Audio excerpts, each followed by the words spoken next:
Welcome to episode 39 of the While She Naps podcast. I'm Abby Glassenberg. We're talking about craft publishing today with my guest, Melanie Falick. Melanie Falick has been the publishing director of STC Craft, an imprint of Abrams, for nearly 12 years. She is proud to be publishing the works of many wonderfully creative authors, including Heather Ross, Denyse Schmidt, Clara Parkes, Natalie Goldberg, Kaffe Fasset, Lotta Yansdotter, Lena Corwin, and Livia Chetti. She's also the author of several books, including Knitting in America, Kids Knitting, and Weekend Knitting. She lives in Beacon, New York, with her husband and teenage son. Melanie Falick, welcome. Hi, nice to be here. Thank you so much for coming on the show. So I wanted to kind of talk a little bit about your career path. You were a French major in college and started out working in international relations as your first job out of college in Washington, D.C., before deciding to pursue publishing. So how did you get your first publishing job when you moved back to New York? Well, it's a funny story. I decided that I wanted to work in publishing, and I was living at home in New Jersey for a little while, and I remember I was taking the train from the city to New Jersey, and I went to the magazine stand at Penn Station. Yeah, it was Penn Station. And just looked like, which magazine would I like to work for? And I ended up picking up a copy of Chocolatier magazine, which was just what it sounds like. It was a magazine that was all about dessert, and in particular chocolate. And I took it was the bus. It was the Port Authority. And I took the bus home, and I called them when I got home after I had read the magazine on the bus. And I just said, who I was and that I was looking for a job as an editorial assistant, and they had a job. And I think I went in like the next day and interviewed, and then came home, and there was a message on my answering machine that I had gotten the job. I think that's a great story because, it's one thing to kind of look in the classifieds, right? Back at that time, right? You'd be looking in the classifieds to find a job and opportunity in publishing. But you kind of went about it the opposite way. You were like, where should I work? Let me give them a call, which is terrific.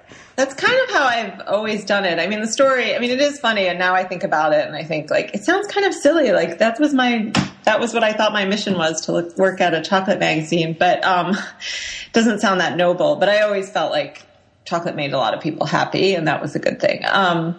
But yeah, I've always felt like if I could identify what it is that I want, that within reason, I could go after it better than if I was just kind of fishing around in what was available in search of something that would be tolerable. Totally. And I actually think that's an interesting theme throughout. And we'll kind of come back to it, I think, because there's a bunch of times when that sort of figuring out what it is you're good at and then just deciding, okay, who is going to offer me an opportunity to do this kind of comes about. So, okay. So you worked at the chocolate magazine and worked in chocolate for a little while, and then you found knitting and learned to knit. And, I guess you had learned to knit as a child, but really wanted to perfect knitting and got more interested in knitting and decided to seek out some opportunities to bring your love of knitting and your love of writing and editing together. So tell me a little bit about that part of the story. Well, I did study French in college, and I traveled a great deal when I was in college, and then I worked in international relations for a little while. So, on top of the interest in chocolate and the interest in writing, and then the interest of knitting, was this interest in travel and an interest in different cultures and how different cultures represent themselves, and how a culture evolves. And so I started knitting, and I became really interested in learning about knitting in different cultures, and in particular in women's stories in different cultures, and how you could sort of put all that together, the stories and the culture and the history, and read it through the knitting. So, I just decided that that's what I wanted to do. And I started pursuing different opportunities to do that. So, for example, I attended the very first Stitches conference in New Jersey, and I met the people from Rowan, and they at the time had a sort of a travel agency part of their business, and they had a trip to the Shetland Islands and the Outer Hebrides. And so it sounds amazing now. It was really easy. I just talked to them and I said, well, if I can get a magazine interested in an article about your trips, could you allow me to go without paying? Because I absolutely could not afford to go if I had to pay. And they said yes. And so then I did get Vogue Knitting and Knitters Magazine, and then I ended up interested, and then I also wrote an article for the Rowan Knitting Magazine. So, I went there and did that, and then after that, I don't remember how much, I don't know if it was like a year later, I found out about the Orienberg shawls, and I contacted the women who were kind of importing them into the United States, and so a Russian woman and an American woman, and then I talked to them about traveling with them to Russia in order to learn about the women who make the shawls. And then that was right when Piecework magazine started, so I contacted them, and they were interested in that story, so I did that. And then after a few different experiences like that, I started looking at what was happening in knitting in this country and recognizing that knitting had a pretty bad reputation here, even though I knew or felt that it was really a wonderful thing to do. And I had met already so many fascinating people who did it. So I started kind of researching that and got the idea that I wanted to do a book about people in this country for whom knitting was a focus more than a hobby, but people who had made it kind of a priority in their lives in terms of their career or in terms of their art. What year was this? I'm going to sound so old. I mean, it was in the 90s, right? Yeah, it was in the 90s. Okay. I ended up writing a book called Knitting in America, which came out in 1996. So this must have been in about 1994. Right. So we're really talking before knitting was hip again. Yes. And I felt like I was so lucky to have discovered this kind of underground movement. And I was kind of baffled as to why why people were still kind of hiding it. And so I wanted to celebrate it.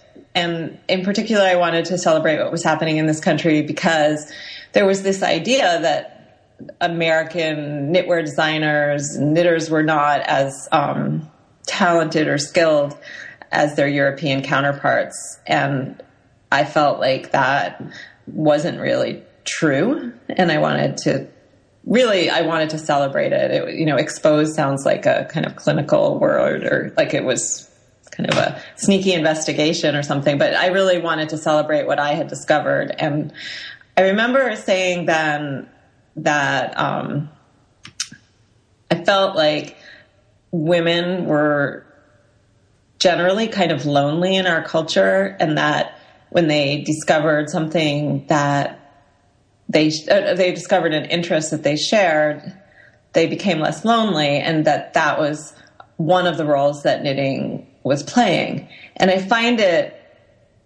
interesting that it took a long, long time, but now it seems like that's this huge part of the knitting movement, is the social aspect of it. And yet back in 1994, I felt like I could feel the beginnings of that role for knitting. Yeah, gosh, that's totally fascinating. And it's, it was like having an inkling, like Ravelry is on its way. Yeah. Well, I think it was based on, I heard something on NPR where they did some kind of survey, and loneliness was the biggest complaint that women had. That's so fascinating. Yeah. And, the web has really opened that up for so many of us. So how did you identify? You traveled for Knitting in America. You traveled around the country with a photographer, and you stayed with different people for whom knitting had become a central part of their lives, and got their stories for the book and took their photos. But how did you find them? Like, was it word of mouth? Did you know people who knew people? I mean, back at that time, right, you weren't searching the web. So how did you come across these people? Yeah.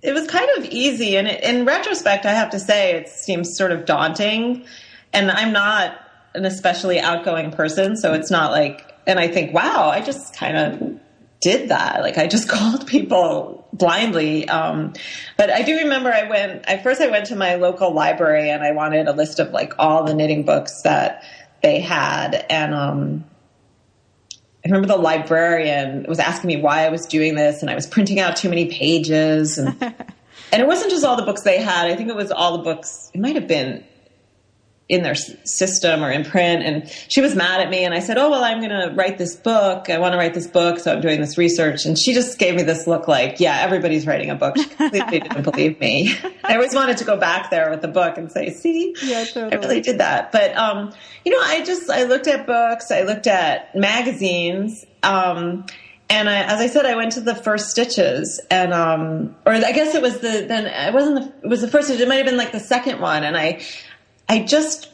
kind of called people on the phone and said what I was doing. And I think once, the first few people agreed to do it, then it opened a door. And I remember, I don't remember the exact order that I called people, but I do remember calling Kristen Nicholas at Classic Elite. And I remember meeting her the first time at Stitches, and she was very interested in being part of it. And I remember I called Nora Gahn, and she was interested, and Deborah Newton, and, they were all friends, and Pam Allen. And then I called Meg Swanson, which, it seems she's, such a big deal and has played such an important role in knitting culture for such a long time.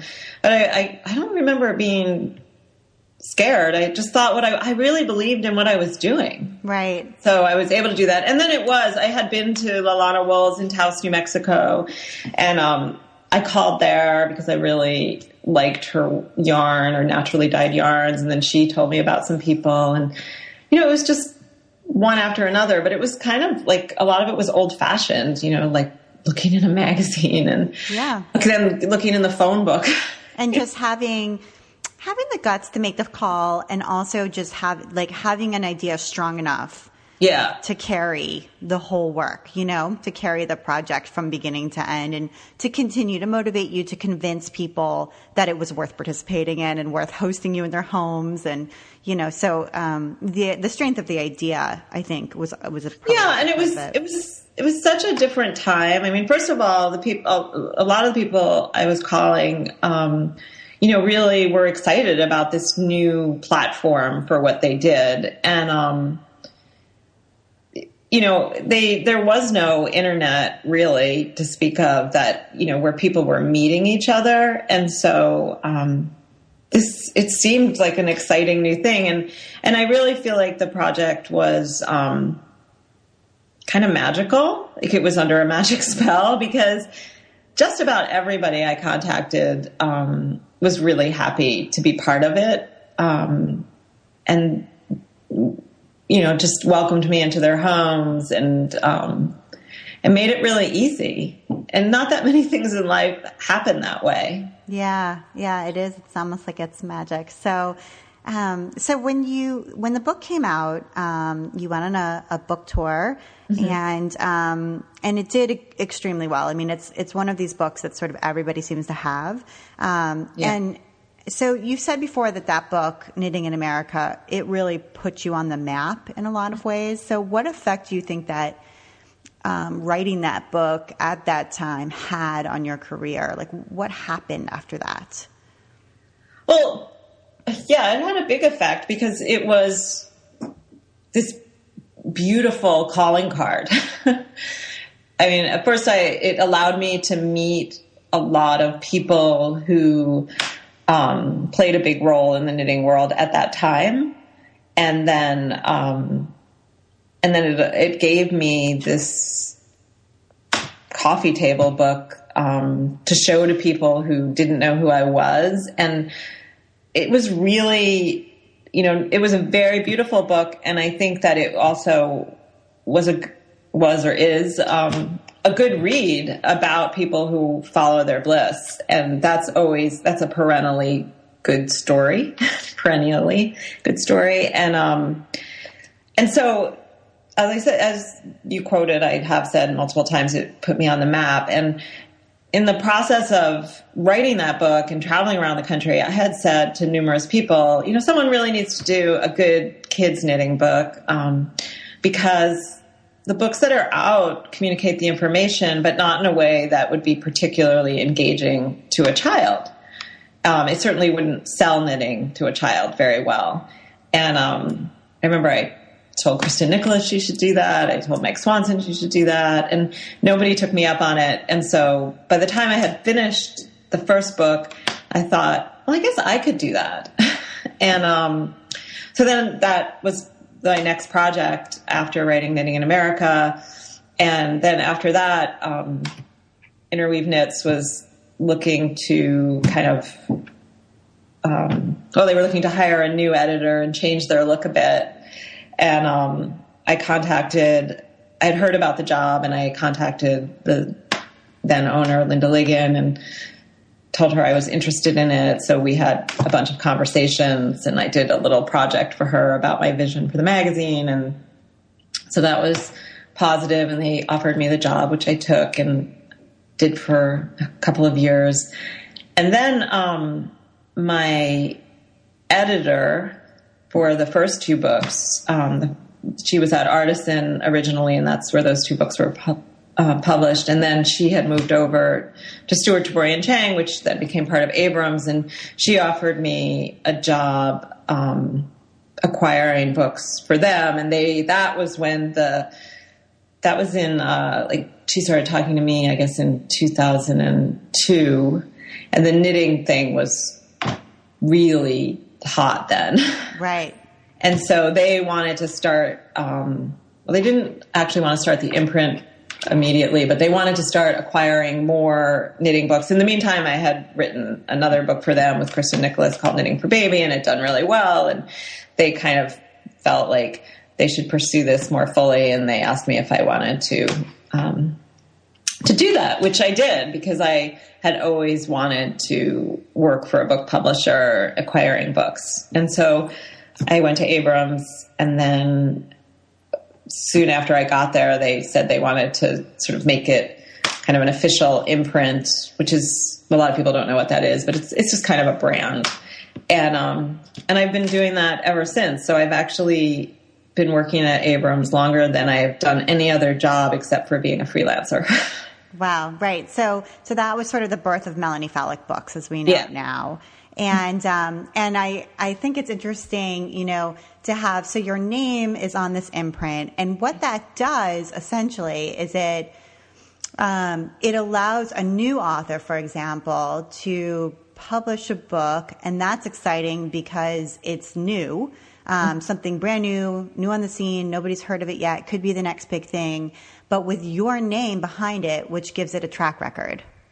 Yeah, it was really the sales department that asked to put my name on it, and that was exactly why they wanted to. Right.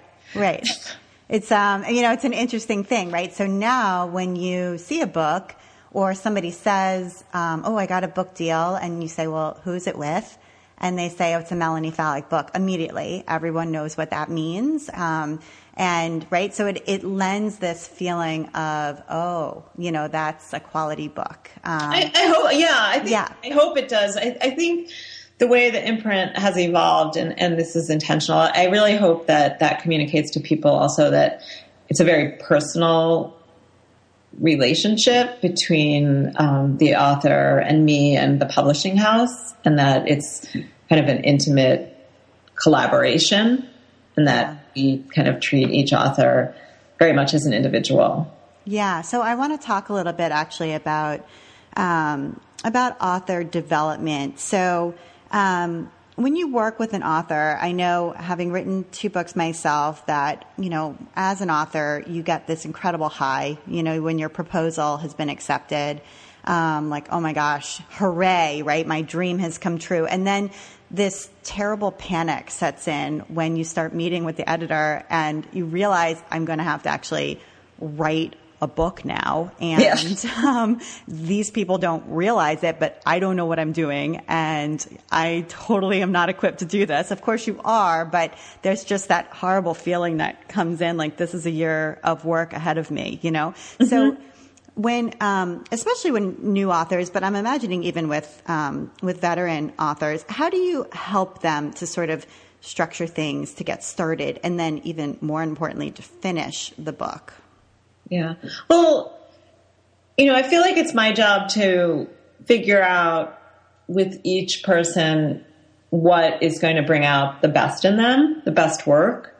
And, before we even acquire a book, I try to work closely with the author or to communicate with the author and to make sure that we're kind of in sync, that I understand their vision and that I believe in the vision, or I believe in it, and I feel like I can help them to actualize it. And so there is a lot of conversation that typically happens before we've even acquired it. So once we've acquired it, I know what we're getting into.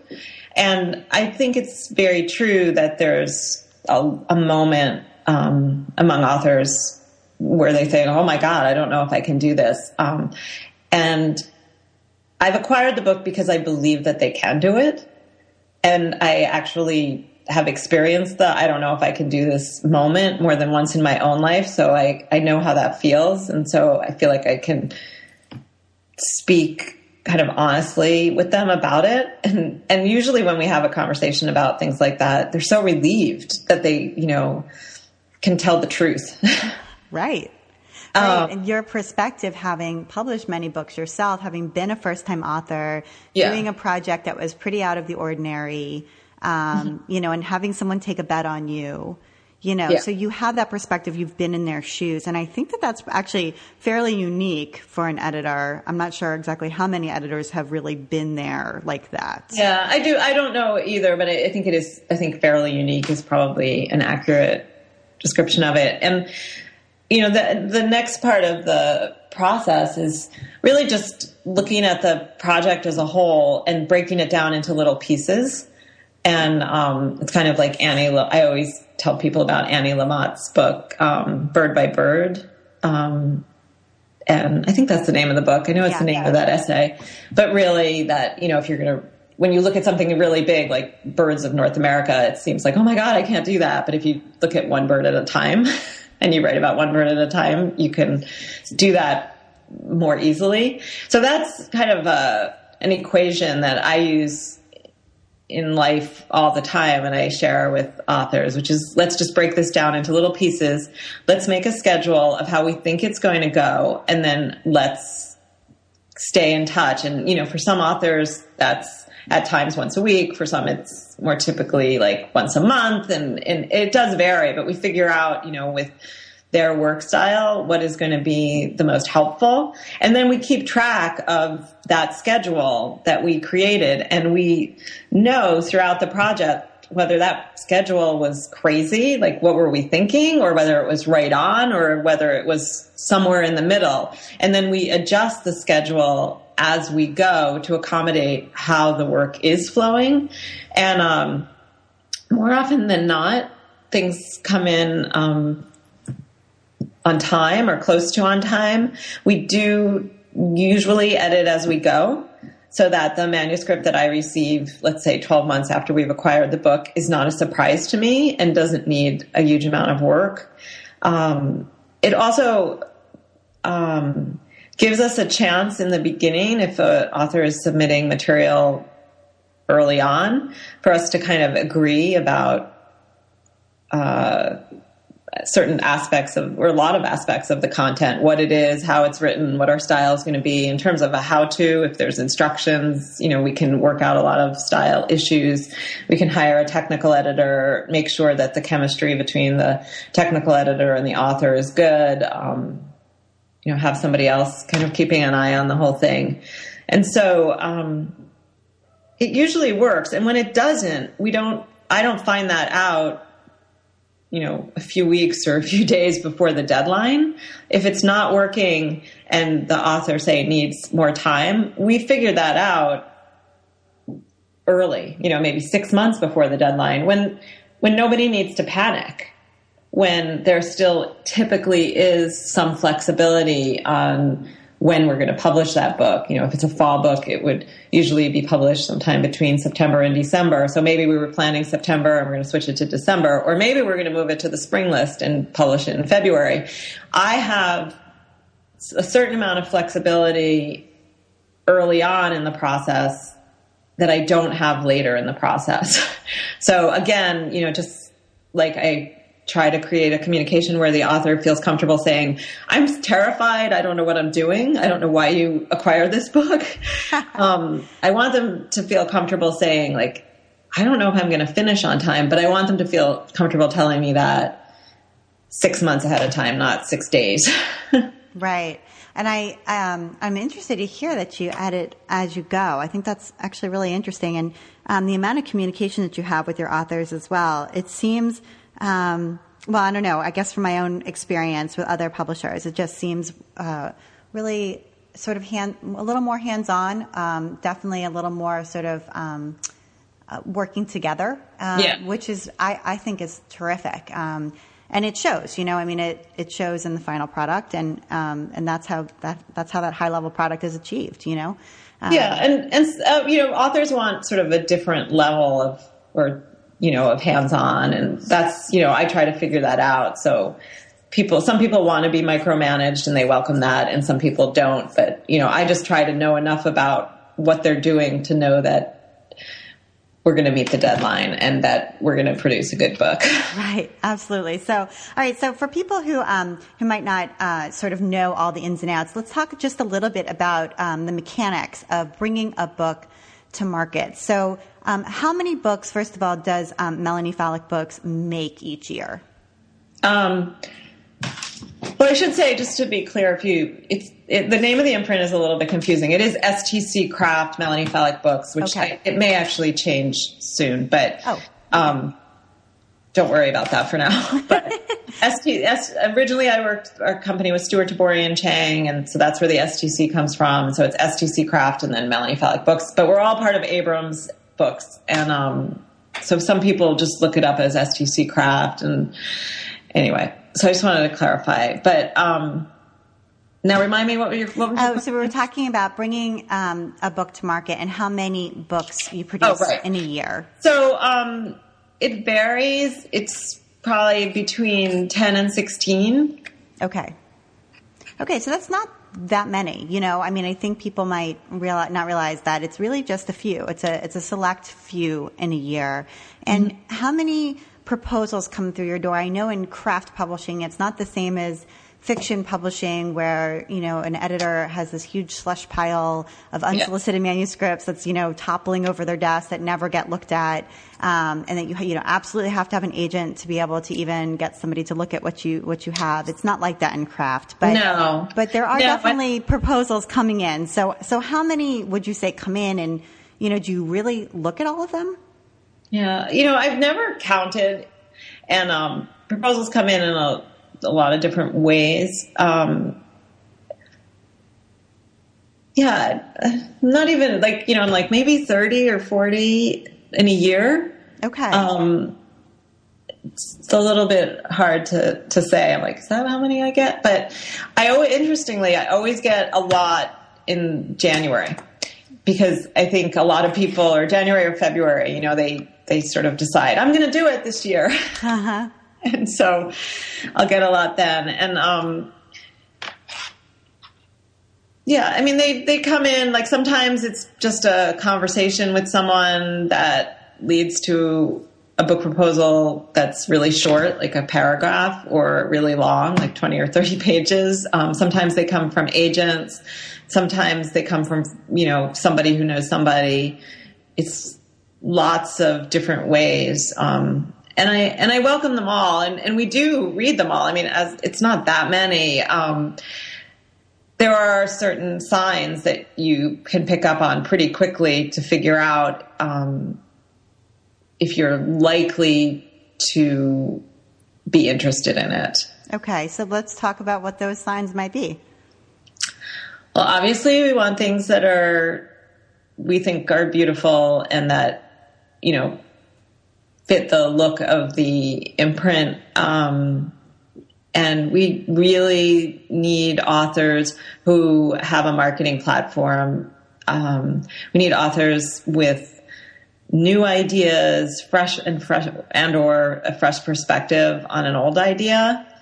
And we need people who kind of know how to present their idea in a way that present their idea really clearly. So, for example, if I get a proposal and I can't even figure out what the book is about, that might be a problem. If I get a proposal and there's photos of, let's say, projects in it, and I'm not crazy about the projects, that isn't a sign that it might not be something that I want to look at. I might get a proposal from someone who has, 1 billion Instagram followers, and that will perk me up.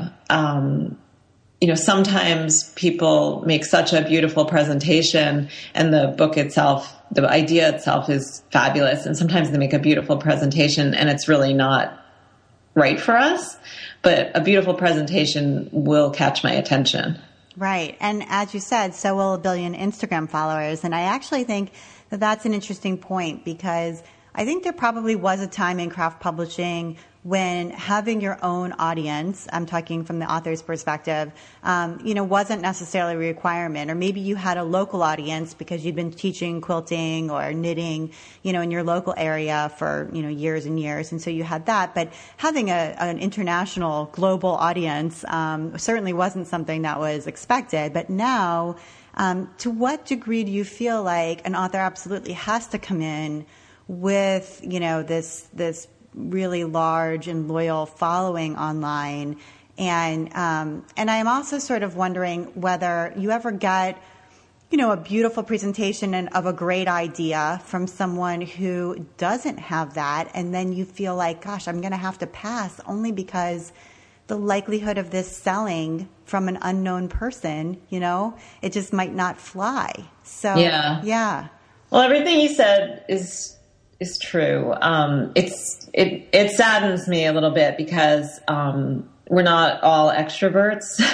I'm certainly not, and yet, to have a big marketing platform, you have to be either an extrovert or willing to sort of overcome your shyness in one way or another. And it never used to be this way. I mean, it used to be that a book was kind of a launching pad, and that's how you became really well known. It used to be that a publisher wanted to see that you had published some work, or you had, maybe somehow gotten yourself on television. That was always good stuff if you taught around the country or, you had fans, but it wasn't integral. It was really more about you had a great idea, and then the book was what publicized that idea. And it's really flipped.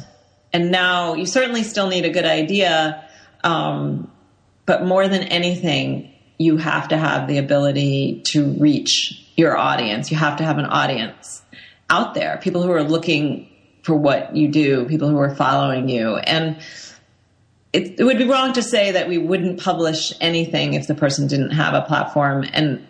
But we do that less often now than we did in the past.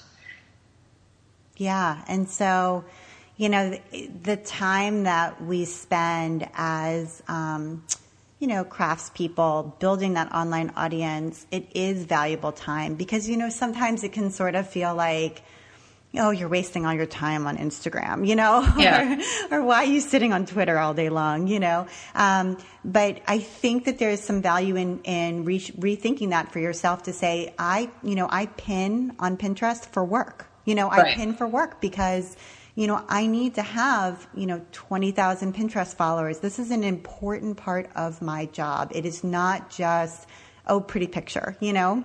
Yeah, it's true. And I think it's hard though to figure out how to make that work. And I think if you're sort of going on and you're going on Pinterest or Instagram or Twitter or whatever, and you don't have like a real passion for what you're doing, for the subject matter that you're exploring, then that will come through. And I don't think that would be very personally satisfying. And I think it wouldn't be necessarily the best recipe to get a book deal. But if you go on and you're, sort of like back to that Knitting in America thing, like here I was, this really shy person who didn't seem to have a problem calling strangers because I had so much confidence in my idea and so much commitment to making it happen. And so I think it's really important to use the social media tools that way. I should also say that another thing that people do that's a little more old school is there are people who still travel around the country, teaching at conferences and teaching at shops, and they can build a pretty big audience that way. So it's not just the social media, but that certainly is a component of it. Yeah. Okay. So I mentioned to an agent that I know that I would be talking with you, and she told me Melanie has added so much insight to all the projects I've worked with her on that they're truly enhanced versions of the book I pitched to her. So I thought that was really interesting. Once you've taken on an author and you've looked at the proposal in the author's platform, et cetera, has really caught your eye, you've decided, to pitch this to your pub board and they're on it, so you're going to go with this book. How do you, or maybe this happens before the pitch to the pub board, I guess, how do you develop that idea? As an author, you think, okay, this would be a great book. You write up this proposal, but sometimes there's a lot of back and forth to develop the idea further and to really make it into the book that it becomes. Yeah, so that was a nice thing that agent said. I appreciate that. Part of it happens before we acquire the book, because as I was saying earlier, I have to really believe in it and understand what the author wants. I want it to be a win-win. I do hear from authors, not that work with us, but work with other publishers, oh gosh, they don't like their publisher. They never knew their editor. They only heard from him or her once in a year, or their editor changed 3 times, and, all sorts of stories and about that, of being kind of an impersonal experience where an author kind of felt like their idea was sort of taken away. And I think, I used to say, you write this book and then you hand it in, and sometimes, you feel like you've been treated like this person that was able to sort of give birth to this baby, and then it's torn away from you as if you're an unfit mother. That's so interesting. And that is very true for many, many people, unfortunately, who write books, especially craft books. Yeah. Yeah. So it's sort of like, I guess you could say that the conversations that we have before we acquire the book are, kind of mutually the author figuring out if they would feel comfortable working with us, and I'm figuring out if I would feel comfortable working with them. And I have to make sure that they have this idea that they're nurturing, that they really, really care about. And do I understand their idea? Do they kind of understand, do they know how they want this idea presented? Like, how much do they know? Sometimes I ask people about like what they imagine their book looking like, and they could tell me, go on and on for half an hour. And other people have no idea what they think it should look like, and in fact have never even thought about that. So, we try to talk about the book as a whole thing, not just an idea, but the actual physical book. And then once we've acquired the book, and then it's just that communication that I spoke about earlier. And, when you have an idea, I know I had the experience when I was writing a proposal for the first couple of books that I did, I would start writing the proposal and then all these other ideas would come to me and I almost like couldn't type fast enough because they were pouring out of me. And I was thinking like I started out with, this one seed of an idea and then it was kind of blooming into all sorts of other things. And I think that happens during the proposal process or during, you don't even have to call it proposal. If you just sort of sit down and try to like articulate on paper or on a computer screen what you want to do, it brings about more ideas and helps you to see whether it's going to kind of hold up. And then as you're working, stuff happens. So you might have kind of an outline when you start, and we always have an outline when we start, but sometimes, we make a right turn or a left turn, or we, figure out some great addition or subtraction. And so because there's all that communication, we have that time for that collaboration and brainstorming and sharing of possibilities. And so I just try to be really engaged in that process so that in the end, we have the best book that we could possibly have, and that the author and I are in agreement about that. Yeah, that makes a big difference. Because the books you create with your team are beautiful. I mean, they're beautiful to touch, to look at, they're beautiful to read, and they're beautiful to make things from. And I wonder how much your desire to make craft books that are at such a high level of production comes from a feeling that you have that craft is sort of seen as women's work or as domestic and sort of therefore not something to be taken seriously. And if there's sort of a feminist piece here as well. Yeah. Well, there certainly is a feminist piece to my perspective. And I do see the way that craft is regarded as women's work affecting how it's presented and how it's how even like the stores and present it and how people regard it. And so, yeah, I mean, I want to give it its due. I like our books, I like the imprint to represent beauty and brains. So, we take it seriously, even if it's, I don't know, like a whimsical idea. I'm not saying that everything we do is like brain science or something, but we take what we do really seriously and we try to do our best. And we try to celebrate what people are making with their hands and the ways in which they're being creative. And more often than not, I'm working with women. And sometimes I'm working with women who are reluctant to celebrate what they're doing in a true way or to think big about what they're doing. And, I try to make sure that we're thinking big about it. And it's hard to. And thank you for that, because I think that's really important work. And I think that contribution of showing the value of knitting and sewing and craft in general, that it is something for real and it is something that should be, produced at this level. I think that's just a fantastic contribution to what's been out there before. Yeah. One of the things I'm really struggling with right now is the word craft versus the word maker versus I guess it's an acronym, DIY. I feel like in recent years, now that, crafting or making or DIY, it's become like the hip thing to do, that the word craft is suffering again. And people will be like, oh, I'm not a crafter. I'm a maker, or I'm a DIY. I do DIY because that's kind of cooler. And just trying to kind of figure that out. And I don't know if your audience, anybody else thinks about that, but I feel like that does go back to sort of this idea that, craft is, for unimportant females. Yeah. Craft is lesser, right? Yeah. It doesn't count. And it's something little kids can do. It's something obvious. it's cheap, it's, pom-poms and Elmer's glue and glitter, and that's what it means. And so it's arts and crafts, right?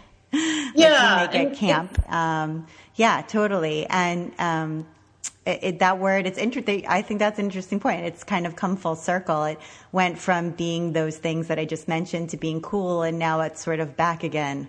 Yeah. Yeah. And I mean, fine, I'll call it making, I'll call it DIY, but I just feel like what's underneath that? Like, that's what it just sort of feels like if you're young and hip and cool, what you do matters. And, I just feel like being young or old or hip or not hip, we should just be looking at what you're making with your hands. Yeah, I wrote a blog post not long ago in which I described myself as a crafter. And another sewing pattern designer said to me, "You're not a crafter, you're a designer." Or a sewist. You're a sewist, right? You're a designer. Like, don't use that word.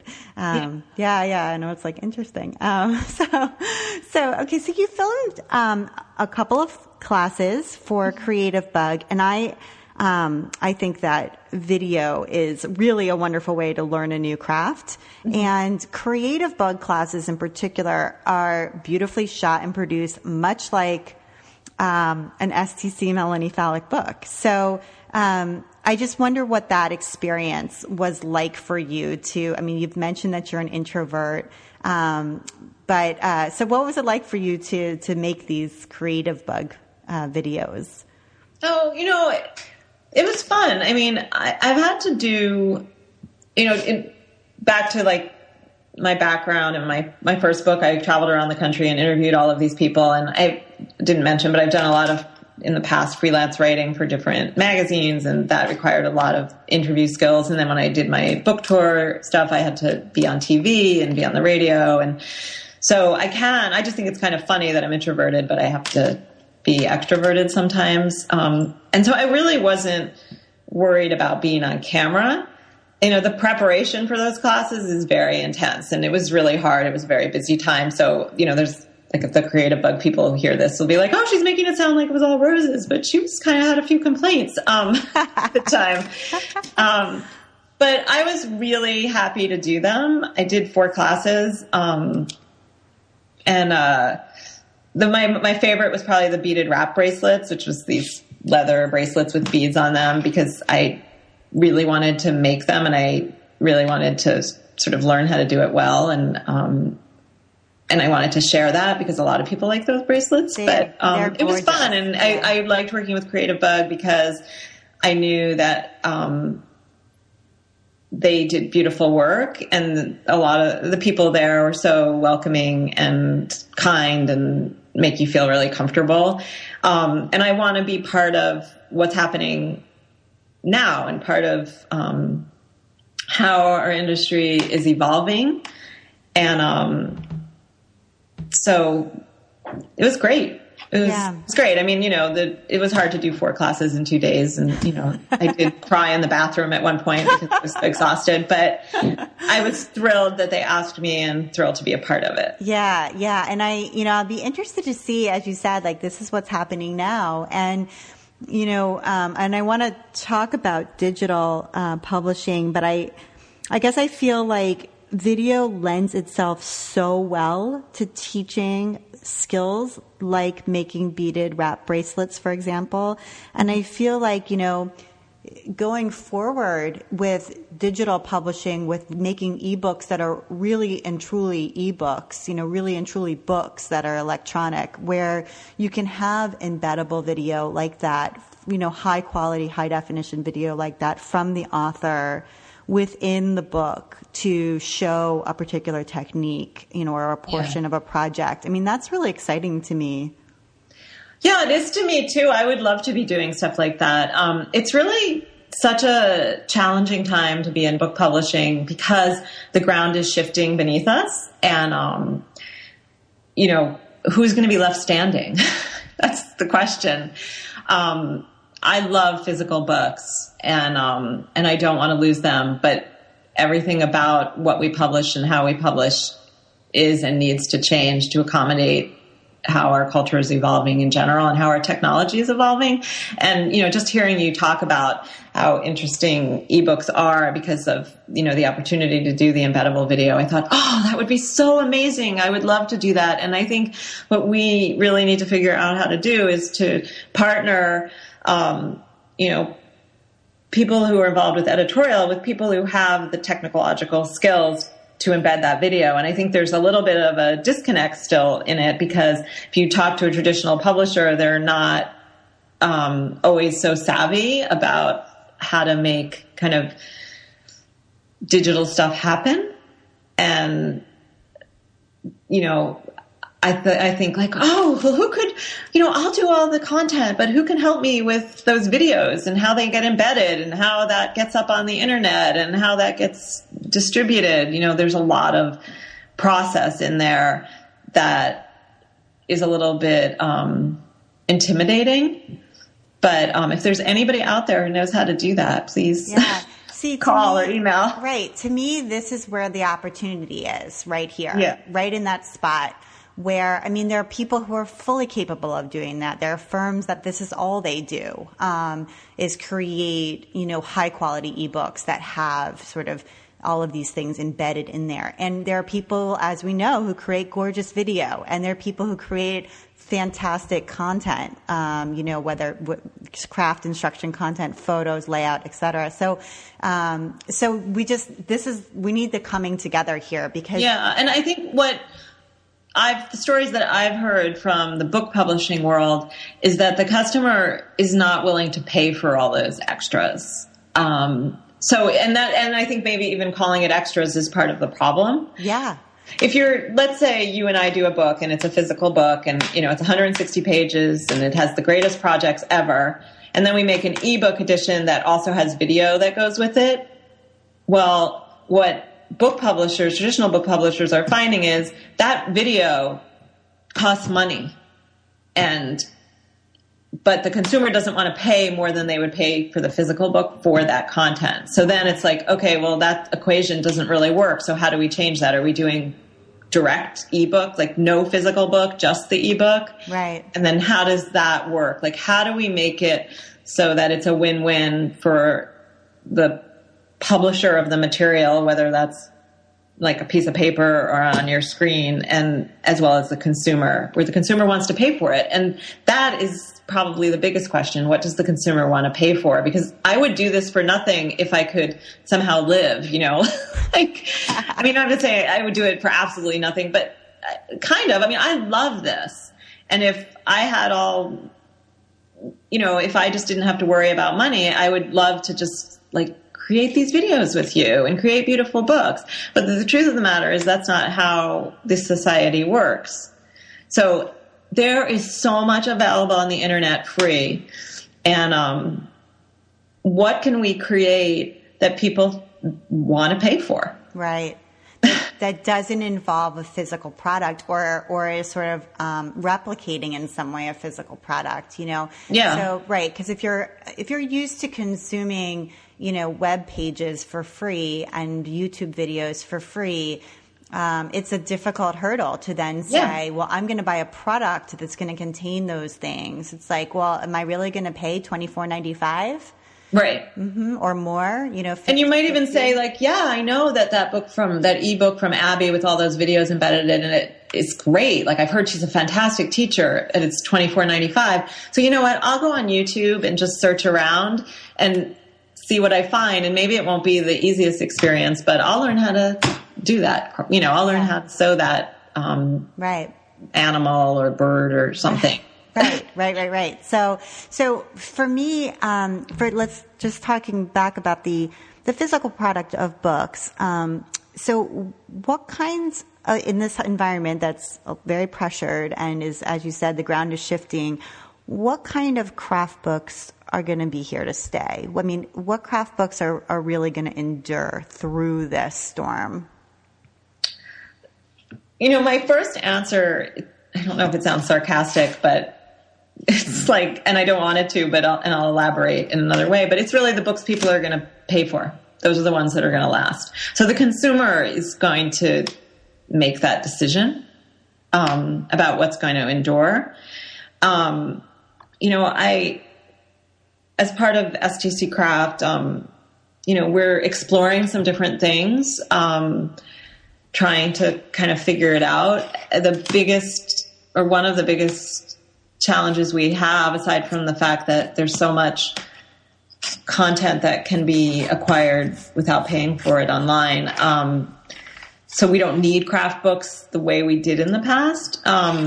So what do we need and what do we want, is the question. And, we were exploring different things, and it seems like, I got a little off track, but the way we buy books is differently, and the way we discover them is different. So it used to be that we would go to the bookstore and sit on the floor and, in the craft department and pull them all off the shelves, and that's how we would discover them. But that's not happening so much anymore. It used to be that we'd go to the yarn store to buy yarn, and we'd flip through all these books and magazines, and then we'd pick a book or a magazine to buy, and we'd buy our yarn. That's not happening anymore. So as a result, we don't have as many bookstores. The bookstores we have don't have as many craft books. We don't have as many magazines. And we have yarn stores that don't want to sell books often because they don't want to compete with Amazon.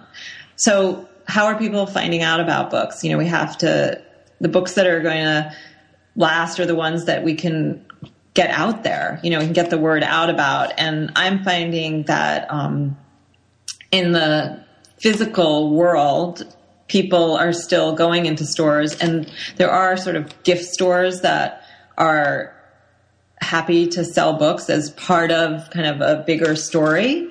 So they seem sort of interested in kind of, if they're going to sell a blender, then they'll sell a book about using the blender, or like Anthropologie, who will sell a beautiful book next to the sweaters.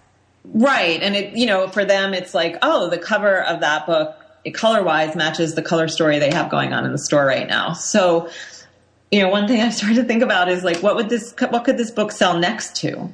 Also when I talked about gift stores, you could say that's Anthropologie or Williams-Sonoma or, this cute boutique in Brooklyn that has a very curated selection. So it's, those are stores that are going to shy away from a book that requires a high level of skill, probably. Right. So, our imprint is broadening to include more crafts and more kind of expressions of creativity that you might not define as a traditional craft. We're going beyond, the needlework that has been our bread and butter for a really long time.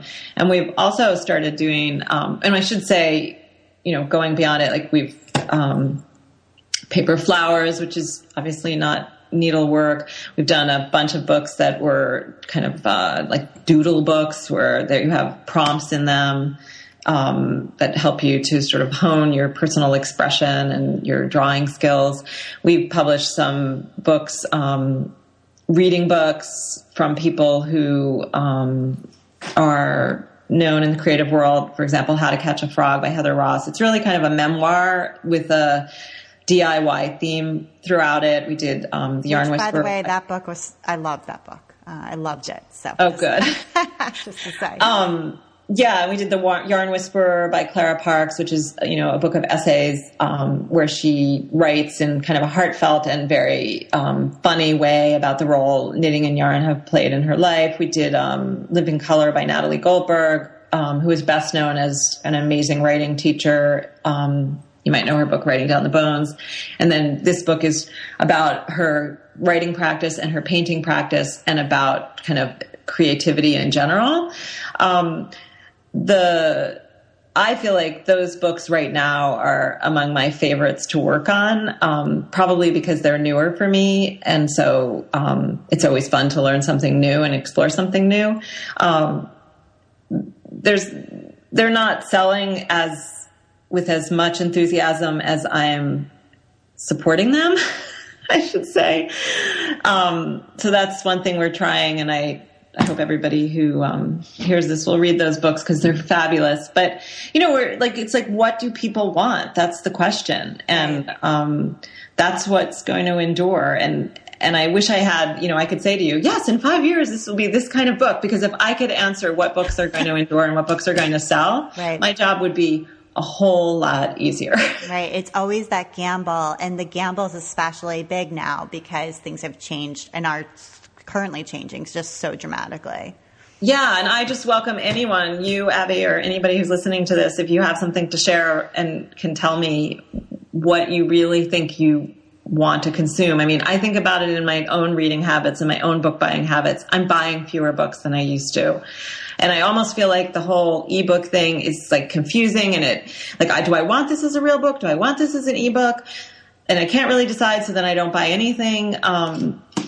If you know what you love and you know the form in which you love to consume it, then consume it, because that's what will endure. Absolutely. So, and how can people get in touch with you, Melanie, if they have some ideas that they want to share? They can email me.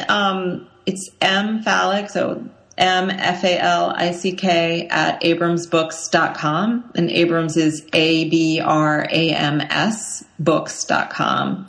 And that's my personal work email.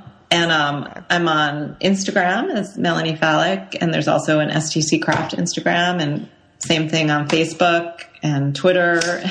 And what are the other ones? I don't remember.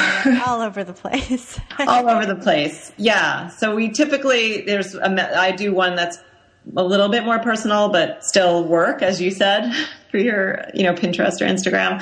So there's Melanie Falick, and then there's STC Craft, and we usually represent ourselves as both. Got it. Okay, perfect. So, Melanie, thank you so much for taking the time to be on the While She Naps podcast. I really enjoyed talking with you. Oh, you're welcome. I really like your podcast, and I really appreciate you asking me to be here.